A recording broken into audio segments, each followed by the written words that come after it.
you gonna wait nicely out there? Kiara. I'm here at our quarantine area at the sanctuary, and Judson's on a much needed vacation for Memorial Day. So I was hoping to kind of show you guys a little bit behind the scenes of what we are doing. So quarantine is our small area here at the sanctuary. It is for intakes or animals recovering, but we're also using it right now for some kind of meet and greets or mergers. So what we did is we took several of our bobcats and lynx out of their large habitats down in Cougar Cove and Feline Meadows and other areas, and brought them up to the smaller area so that they would have to be in close proximity to each other to see if we had any matches, miracle matches. Now today in Minnesota, it's like 50 degrees. It's cold again. It's like winter, so we'll see who's out. But the nice thing about our quarantine area is it has indoor buildings with chute to a smaller yard to a bigger yard. So that way we can put multiple cats around and move them around to see if there's any cats that actually will engage. So I'm not sure if this group has been fed, but I did bring treats. I don't think Ramsey's outside, one of the Canada lynx, but let's try over here first. So what I've been doing, and it's a little windy today, is there's Bella. Bella's out and ready. Bella is in this outdoor yard, and come on, follow me, Bella. And Buddy, the lynx, is next door. He's already waiting for treats. They know the thing. And what I've been doing is coming along the shared fence, hi you two, and placing treats and catnip. And hopefully along the whole shared wall too when we clean, so that we can start getting them used to each other and see if there could be a possible merger. So now the trick here is for me to be able to do all of this with the phone in my hand and two bobcats and catnip. So come here, Bella. Come over here. I'm going to make her go over there. I threw some catnip in. Buddy's a reacher. So Buddy, we're going to come over here. So I'm thinking if Buddy will follow me here and think I have food. There, I threw some catnip in. So now you can see these two along the shared wall. There was a note this morning that behind me there was a little bit of testiness between two cats, but not here. And so this is our kind of first way to get bobcats to know each other. Bobcats can be really tough to merge. They are like big cats in small bodies. And but they do wear their emotion on the sleeve. So what's awesome is that they won't pretend they like each other through a shared wall like a tiger and then be too much when they're introduced. They'll really tell you if they don't like each other. Bella here has lived with other cats over the years, but Buddy hasn't. Buddy has always lived alone, and so, you know, we don't know how much it'll work, and catnip is a nice way, but not a sure way. We have to start looking at treats and feeding and things like that, but we can see there's no negativity. I was hoping Ramsey was out, because Ramsey, the Canada lynx, were doing the same thing with Brianna, just getting them near the shared wall to be near each other, see each other, have it be positive. And then we can always open up this guillotine and have some play dates later. But here, you have to stay there. There's a treat for being good. So then I go to treats, because food can be a big trigger. And so I toss treats in, see if there's grumbling. Obviously, if they were to merge together, we would definitely still lock them out for feeding. But we want to see kind of what the personality is before we even consider a play date. So you're kind of behind the scenes here in quarantine. So Buddy was down in a big 5,000 square foot area in Cougar Cove, and Bella used to be in Feline Meadows too, a 7,000 square foot. So that'd be hard to get them to know each other, but both did great. They were being crate trained by the staff. Both did great to come into quarantine to be able to see each other. If it doesn't work out, then they get to go back down to their free roaming habitats. If it does work out, they get to go move into a free roaming habitat together. There's Canada lynx Ramsey. So I'm going to try and come around the other wall since Ramsey's out. And Ramsey moved up from Cougar Cove too. So if you walked our sanctuary now, you would think we have a lot of open big cat spaces, but really it's because we moved 4 of these bobcats and lynx who were living independently up here to try some play dates and mergers. So we don't really have the open space as much as this was much easier to control and be safe. And there's Brianna.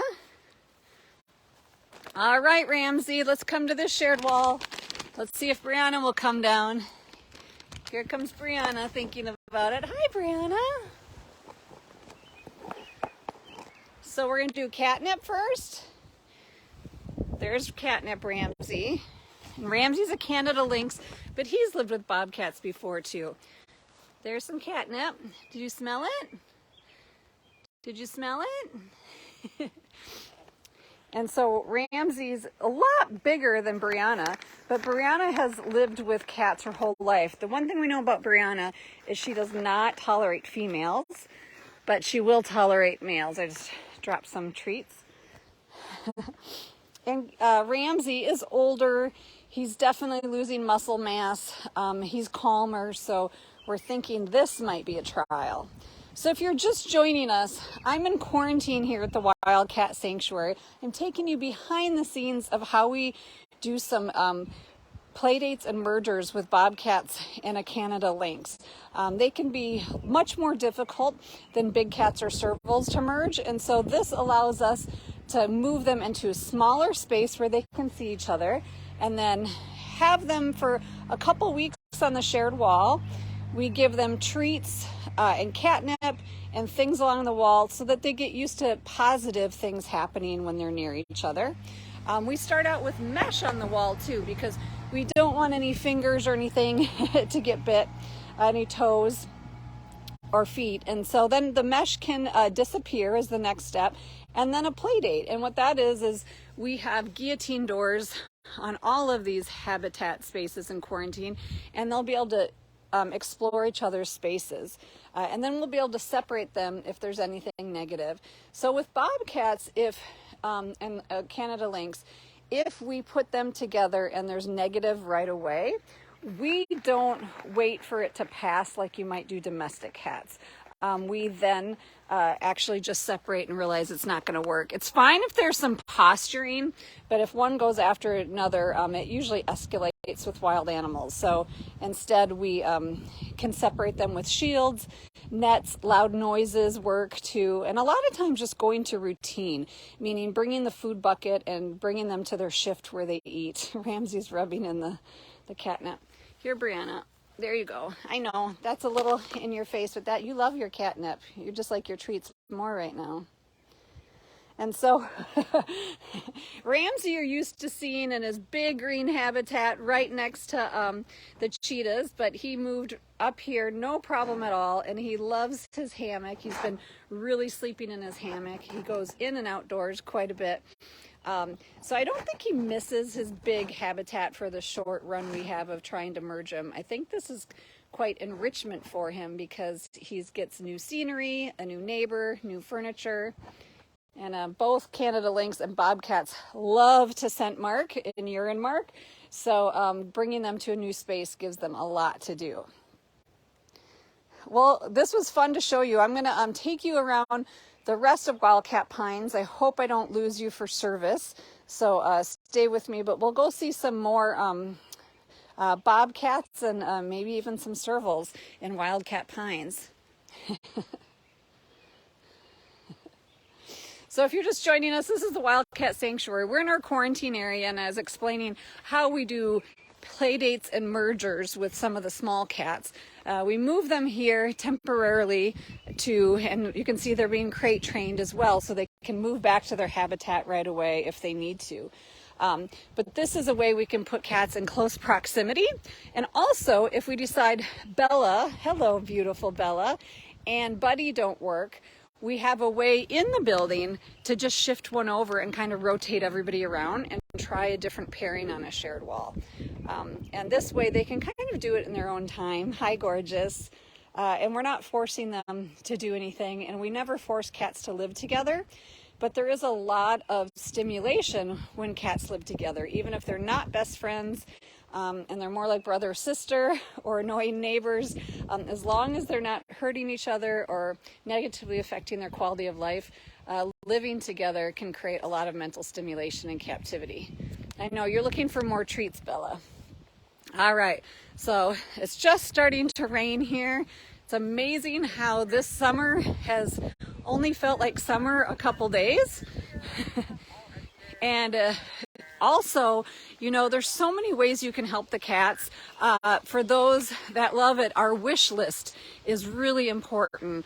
Jackie, the caretaker, told me that it's crazy how low we are on cat food. And I keep saying, God, I feel like I buy it all the time. And I know a donor just sent in a shipment, but we go through so much canned cat food for our hybrids.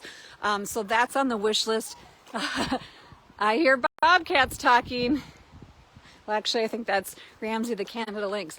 Look at all you guys. So if you will be putting up our wish list posts, we have a wish list on Chewy as well as on Amazon. There's Archer and Copper. Hi, boys. Everybody knows what a treat bag is. So this is Copper and Archer.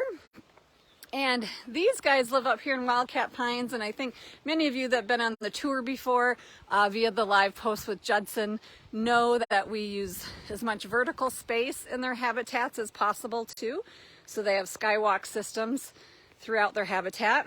Archer is known as one of the shyest cats, and for some reason he's never shy when I'm around. I don't think it's me, I just think I'm out of routine for him. I think it's not a caretaker where he might get shifted for feeding or anything like that.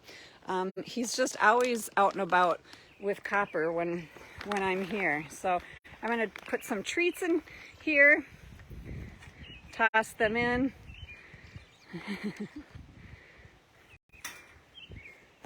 Archer, what do you think?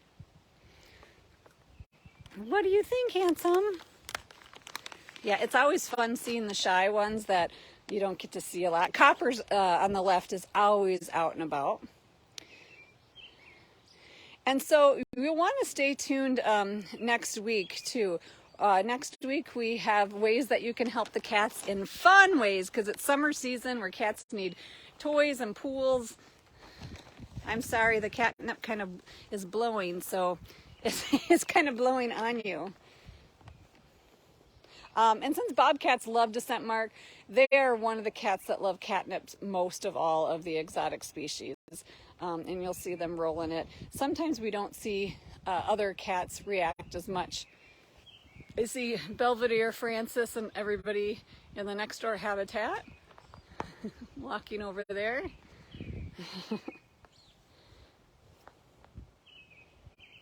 Hi. And bobcats are my favorite. I mean, honestly, as part of the small cat crisis, it's so hard to even place a bobcat right now. So many sanctuaries are full. We have almost 30 bobcats here, and as you can see, we're trying to do some play dates to open up some space. But really, the residents here come first, so if they won't merge, they still get their own big free roaming space in their temperature controlled buildings, even if they live independently. But you look at Archer, who is such a shy bobcat, and to see him here with Copper, and you know, it really brought him out of his shell, And you can see they're getting svelte. They've dropped that huge winter coat, which is about 2 inches thick of fur, and they're showing their summer bods. I wish my body did that every summer. Not without a lot of work, and many years ago. All right, well, here's Morgan. So Morgan is one of our older resident bobcats. She is adorable. She lives with 2 boys, but Glenn and Sarge, but she pines for Archer and Copper. Unfortunately, grasshopper won't accept any more bobcats, but she can live on the shared wall. But isn't it typical of female Morgan who wants what she can't have? She wants the neighbors. There's some catnip. There's some catnip. Put it on the ground there so you can roll in it if you want.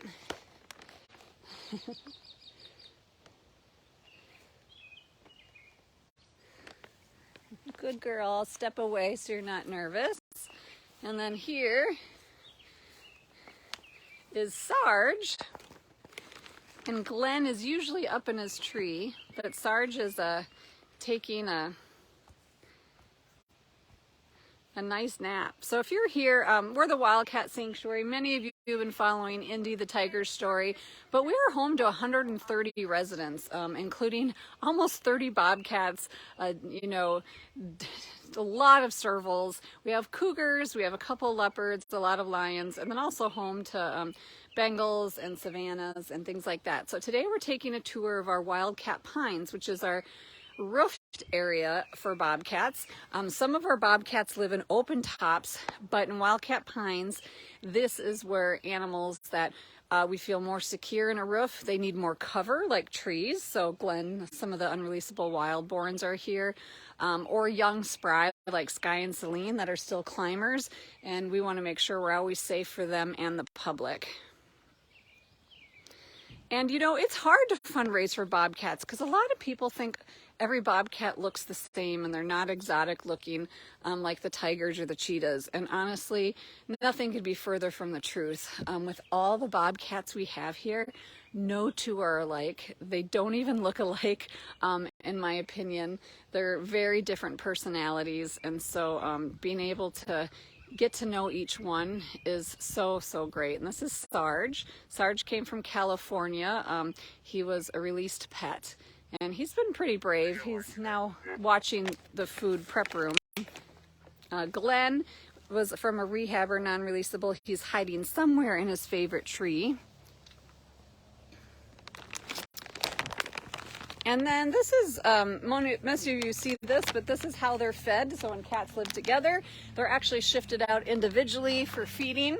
But this also makes them really easy to crate train. So when we have to go to the vet hospital or we want to switch habitats, it's not stressful for them. They actually can know, oh, look at who we got. Glenn. Glenn, he's one of our shyest. Hi, beautiful Glenn. Hi, beautiful Glenn. So this is Glenn. It's nice to see him at ground level. He's usually hiding in the trees. So I'm just, as I'm walking and sharing the space with you, I'm actually dropping catnip as we go so that I'm just leaving enrichment. I always like to leave a positive note, especially with the shy cats. I see Aria and Mondovi. So Aria is the Eurasian lynx and Mondovi is the bobcat. So you can see quite different size. We do mix species here at the sanctuary, not on purpose, but it's more about compatibility of personality. So when we match cats together, we want to make sure it's compatible for the long haul. And both of these bobcats were, both these cats, one bobcat, one Eurasian lynx, were privately owned. They have been declawed, and sadly, and they really kind of only knew an indoor life. And so this, yes, look at how brave you've become. And now they're just living the best lives, living wild at heart. Now I'm going to step back because Mondovi is definitely known for being a little scrapper and spitfire. That's why we love him so much. And we'll see if Sky and Celine or anybody's out here. Thanks for tuning in. We're the Wildcat Sanctuary in Sandstone, Minnesota. We don't buy, breed, trade, or sell animals. We're simply a rescue. And we've been featuring Indy and some of the big cats lately, and we think the small guys deserve just as much attention. They don't know if Sky and Celine are out. They might be in their building. Sky, Celine. Where's Sky and Celine? They love to lay on their indoor hammock. Sky! Sky, Celine. Nope, they said, no, they're indoors today. That's okay. Well, next door, we have 2 servals.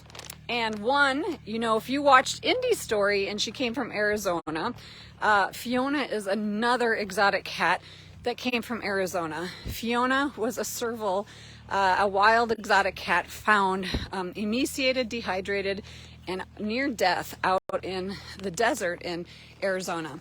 So we don't know if she was let loose or if she got out of somebody's house, but she was obviously a pet. And she lives with Bruno. Now I saw him up in his holding yard, I think because, there we go. So Fiona is very, almost like a feral cat, you'd say. So she likes to hiss.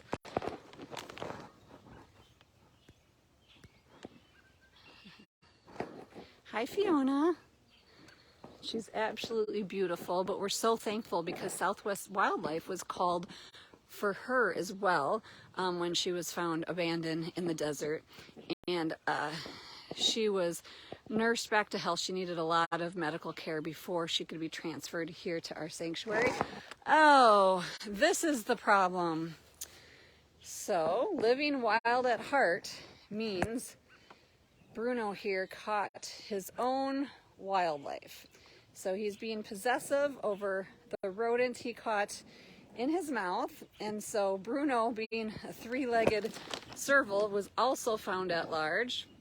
But he was found on the East Coast and couldn't survive on his own, but definitely here at the sanctuary, he has decided he can find his own wildlife.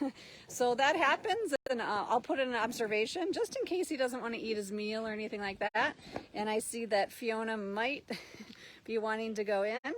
And so when Bruno was found at large, for those that are new to us, he was on the loose quite a bit too as a former pet out.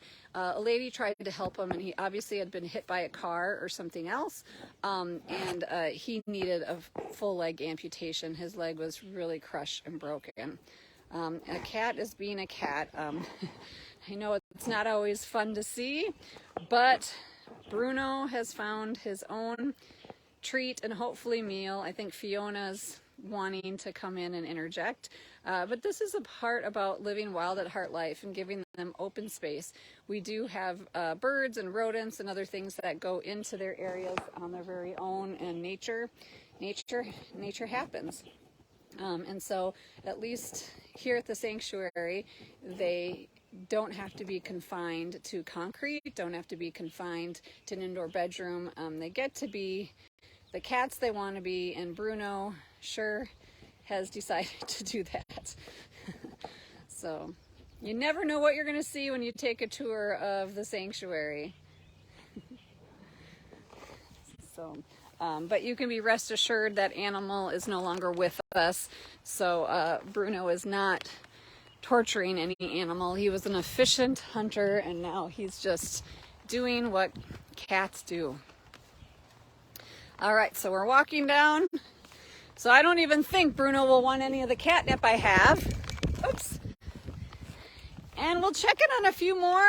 And sorry it's bumpy. I know Judson's a better filmer than I am, but I kind of love showing you things that you might not get to see a lot. So the bobcats actually get to look out upon the Cougar Cove area and one of our little ponds. We have a large pond and a couple little ponds here, so a lot of wildlife. You can probably hear the red-winged blackbirds behind me. And there's beautiful Benson. Benson lives with 3-legged bobcat Claude. Now Benson is really fast about reaching out. He's an expert at it, so I won't be able to give him anything through the fence for my safety, and I don't want to frustrate him. So he's waiting, but he knows I brought treats. You can follow me, and I don't know where Claude is right now.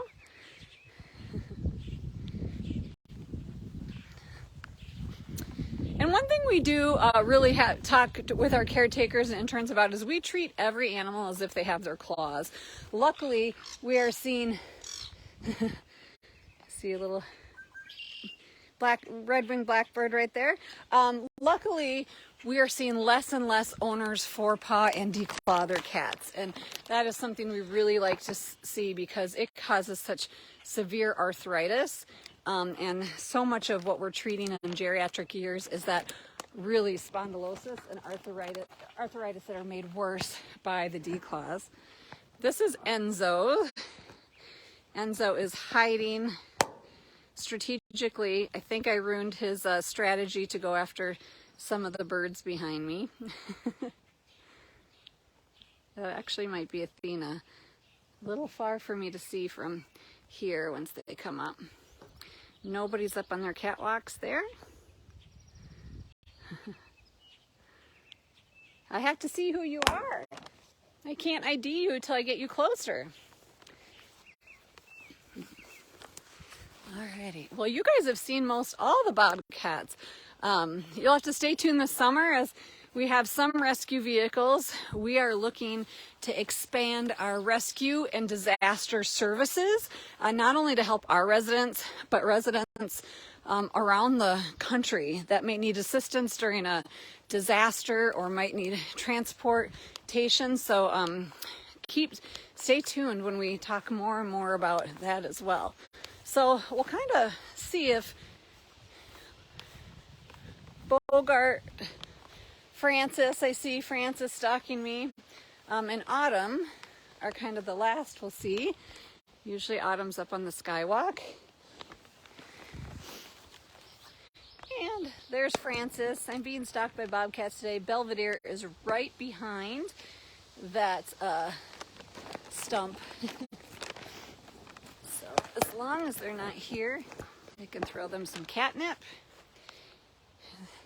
But you're fast. So this is Francis. So interesting enough, Francis and Belvedere also originated from Southwest Wildlife. You can see there's a theme here. We have a lot of residents from certain, like the USDA or the U.S. Fish and Wildlife Service or through Southwest Wildlife, because we worked with them for decades. And so when cats need a home, they know a permanent home, they know who to call. And those relationships are so important because we can be there on a moment's notice. We can, always, they know what kind of home they're going to get. We can give updates. We can provide any information or evidence that's needed for a case. And so our partnerships with other sanctuaries, other agencies is really, really important to the rescue business. Francis, you don't have to bite your brother for wanting to share the catnip. Well, I hope you enjoyed your time with the bobcats today. I'm going to kind of show you their jungle gym here.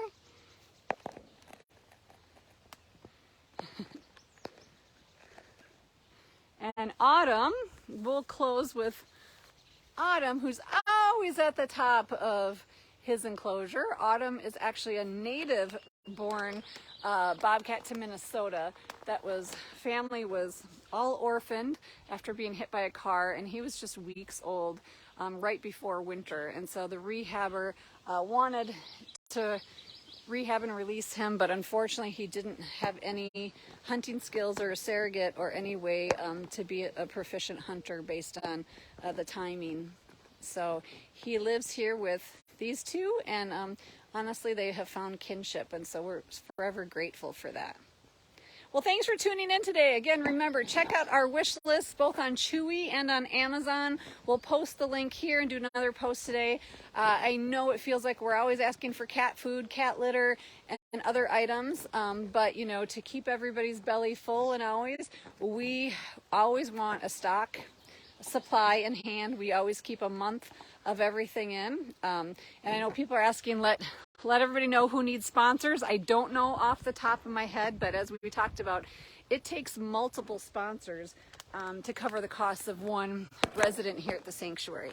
And bobcat sponsorships are $300 a month or $300 a year and $25 a month. So pretty affordable for you to be a part of a life of one of the rescued bobcats here or other small cats. So thank you, and Also wanted to let you know that the weekly wrap-up, we wanted to go where you guys are going. And so we tried to move it over to YouTube, and we didn't have as many people watching the weekly wrap-up on YouTube. So we're going to move it back to Facebook. So definitely tune in tomorrow at 1 o'clock on Facebook for my weekly wrap-ups. We want to be where you guys are, making it as easy as possible for you to get the information you want on all the residents. So the weekly wrap-up will be on Facebook now at 1 p.m. We'll also move and record that recording over to YouTube for those that want it on YouTube, but it won't be live. It'll be, probably a day later. So you'll still get the information. And thank you guys for always supporting us, the little cats, just as much as the big cats. Have a great rest of your day.